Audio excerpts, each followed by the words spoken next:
വൈകുന്നേരം ആയിക്കഴിഞ്ഞ് കഴിഞ്ഞാൽ മക്കൾ സ്കൂൾ വിട്ട് വരുമ്പോൾ എന്തെങ്കിലും ഉണ്ടോ ഉമ്മ എന്താ ഉണ്ടാക്കിക്കണത് വിശക്കണോന്ന് പറഞ്ഞിട്ടേക്കാരം കേട്ടോ വരുന്നുണ്ടാവുക.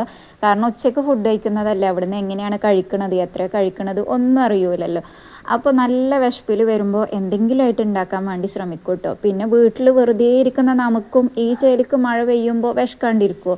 അപ്പോൾ പിന്നെ വിശപ്പ് മക്കളുടെയും നമ്മളുടെയും തുല്യം തന്നെ ആയിരിക്കും കേട്ടോ. അപ്പോൾ ഇന്നത്തെ 4 മണി പലഹാരം എന്ന് പറയുന്നത് ചെറുപഴം കുഴച്ചതാണ് കേട്ടോ. അപ്പോൾ അതിന് മിക്സിയുടെ ജാറിലേക്ക് ചെറുപഴം, മൈദ, നുള്ള് ഉപ്പ് ടേസ്റ്റ് ബാലൻസ് ചെയ്യാൻ, പിന്നെ മധുരത്തിന് ആവശ്യമായിട്ടുള്ള പഞ്ചസാര, ഒരു നുള്ള് അപ്പസോഡ അതായത് സോഡാപ്പൊടി.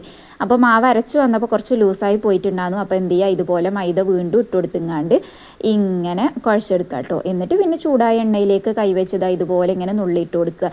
ഈ റെസിപ്പി അറിയുന്നവരുണ്ടാവട്ടെ, അറിയാത്തവർക്ക് വേണ്ടിയിട്ട് ഞാൻ പറഞ്ഞു എന്നേ ഉള്ളൂ. പിന്നെ മൈദക്ക് പകരം ഗോതമ്പ് പൊടി ഉപയോഗിക്കാൻ പറ്റുമോ എന്നുള്ളൊരു സംശയം പലർക്കും സ്വാഭാവികം ഉണ്ടാവുകക്കാരം. അപ്പോൾ ഗോതമ്പ് പൊടി ഉപയോഗിക്കുക കേട്ടോ. മൈദ ഉപയോഗിക്കുക, ഗോതമ്പ് പൊടി ഉപയോഗിക്കുക. അപ്പോൾ അതാ ഓരോ ട്രിപ്പായിട്ട് നല്ല സോഫ്റ്റ് ആയിട്ട് കിട്ടും കേട്ടോ. അപ്പോൾ നമ്മുടെ ഇന്നത്തെ 4 മണി പലഹാരം ഇവിടെ റെഡി ആയിട്ടുണ്ട്. ചായയുടെ കൂടെ ഗസ്റ്റ് വരുമ്പോഴാണെങ്കിലും മക്കൾ വരുമ്പോഴാണെങ്കിലും ആർക്ക് വേണമെങ്കിലും കൊടുക്കാൻ പറ്റും കേട്ടോ. അപ്പോൾ ഇനി നമ്മൾ ചായ അടിക്കാൻ വേണ്ടിയിട്ട് ഇരിക്കുകയാണ്. മക്കളും കൂടെ അവിടെ ഇവിടെയൊക്കെ ആയിട്ട് ഇരുന്നിട്ടൊക്കെ അങ്ങനെ കഴിക്കുന്നുണ്ട് കേട്ടോ. അപ്പോൾ നല്ല ചൂട് പലഹാരവും അതുപോലെ ചായയൊക്കെ കൂട്ടിയിട്ട് ഇന്നത്തെ വൈകുന്നേരം വീഡിയോ ഇവിടെ അവസാനിക്കുകയാണ്.